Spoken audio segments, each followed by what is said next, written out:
I have had the distinct pleasure of living inside two biospheres. Of course, we all here in this room live in Biosphere 1. I also lived in Biosphere 2. And the wonderful thing about that is that I get to compare biospheres. And hopefully from that I get to learn something. So what did I learn? Well, here I am inside Biosphere 2 making a pizza.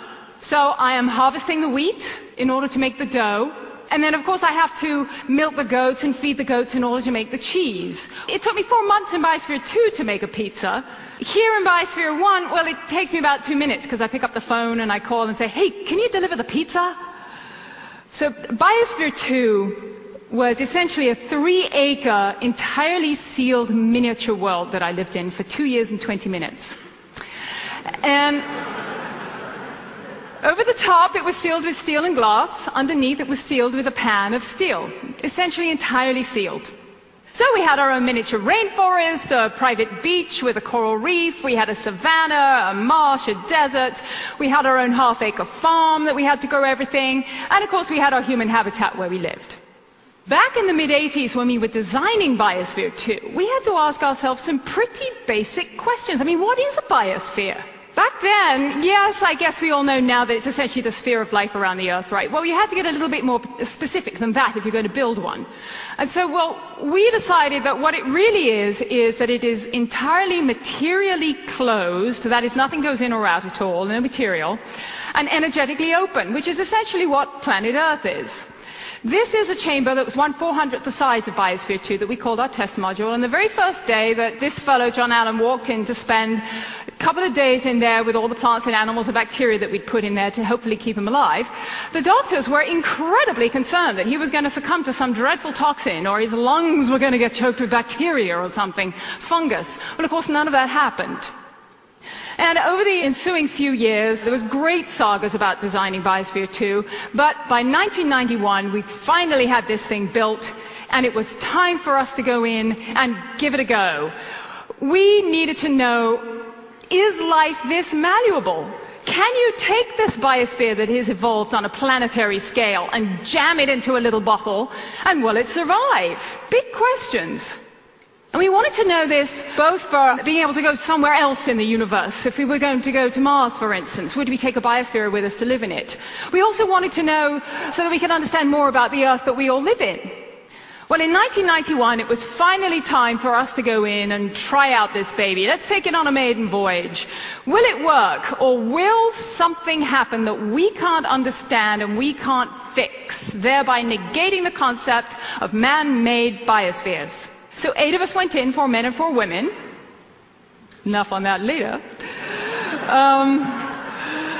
And this is the world that we lived in.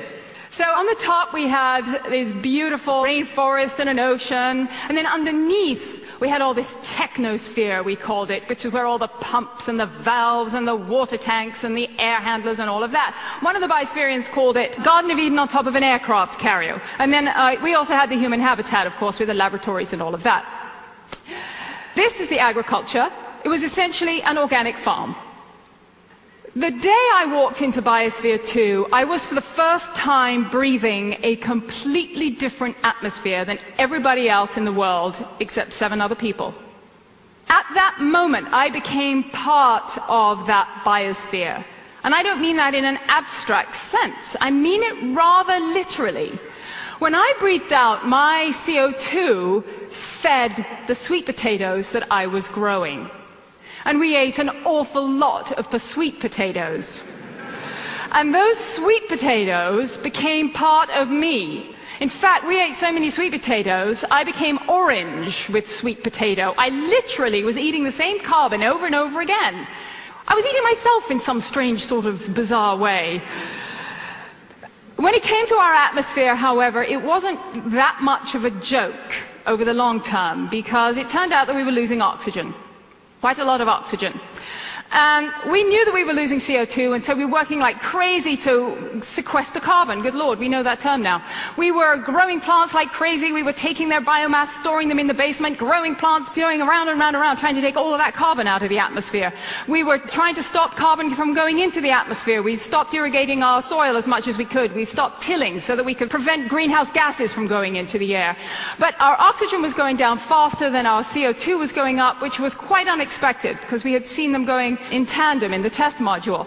And it was like playing atomic hide-and-seek. We had lost 7 tons of oxygen and we had no clue where it was. And I tell you, when you lose a lot of oxygen, and our oxygen went down quite far, it went from 21% down to 14.2%, my goodness, do you feel dreadful. I mean, we were dragging ourselves around the biosphere, and we had sleep apnea at night, so you'd wake up gasping with breath, because that's your blood chemistry's changed, and that you literally do that. You stop breathing, and then you take a breath, and it wakes you up, and it's very irritating. And everybody outside thought we were dying. I mean, the media was making it sound like we were dying, and I had to call up my mother every other day saying, "No, Mum, it's fine, we're not dead, we're fine. And the doctor was, in fact, checking us to make sure we were, in fact, fine. But, in fact, he was the person that was most susceptible to the oxygen. And one day he couldn't add up a line of figures, and it was time for us to put oxygen in. And you might think, well, boy, your life support system was failing you. Wasn't that dreadful? Yes. In a sense, it was terrifying, except that I knew that I could walk out the airlock door at any time if it really got bad. Though who was going to say, "I can't take it anymore"? Not me, that was for sure. But on the other hand, it was the scientific gold of the project, because we could really crank this baby up as a scientific tool and see if we could, in fact, find where those 7 tons of oxygen had gone. And we did indeed find it, and we found it in the concrete. Essentially, it had done something very simple. We had put too much carbon in the soil in the form of compost. It broke down, it took oxygen out of the air, put CO2 into the air, and it went into the concrete. Pretty straightforward, really. So, at the end of the 2 years, when we came out, we were elated, because in fact, although you might say we had discovered something that was quite, when your oxygen is going down, stopped working, essentially, in your life support system, that's a very bad failure, except that we knew what it was and we knew how to fix it, and nothing else emerged that really was as serious as that. And we proved the concept, more or less. People, on the other hand, was a different subject. We were, I don't know that we were fixable. We all went quite nuts, I will say. And the day I came out of Biosphere 2, I was thrilled I was going to see all my family and my friends, and for 2 years I had been seeing people through the glass. And everybody ran up to me, and I recoiled. They stank. People stink. We stink of hairspray and underarm deodorant and all kinds of stuff. Now, we had stuff inside Biosphere to keep ourselves clean, but nothing with perfume. And boy, do we stink out here. Not only that, but I lost touch of where my food came from. I had been growing all my own food. I had no idea what was in my food, where it came from. I didn't even recognize half the names in most of the food that I was eating. In fact, I would stand for hours in the aisles of shops reading all the names on all of the things. People must have thought I was nuts. It was really quite astonishing. And I slowly lost track of where I was in this big biosphere that we all live in. And in Biosphere 2, I totally understood that I had a huge impact on my biosphere every day, and it had an impact on me very viscerally, very literally. Breath does, in fact, connect us all in a very literal way. Take a breath now, and as you breathe, think about what is in your breath. There perhaps is the CO2 from the person sitting next door to you. Maybe there's a little bit of oxygen from some algae on the beach not far from here. It also connects us in time. There may be some carbon in your breath from the dinosaurs. There could also be carbon that you are exhaling now that will be in the breath of your great-great-great-grandchildren. Thank you.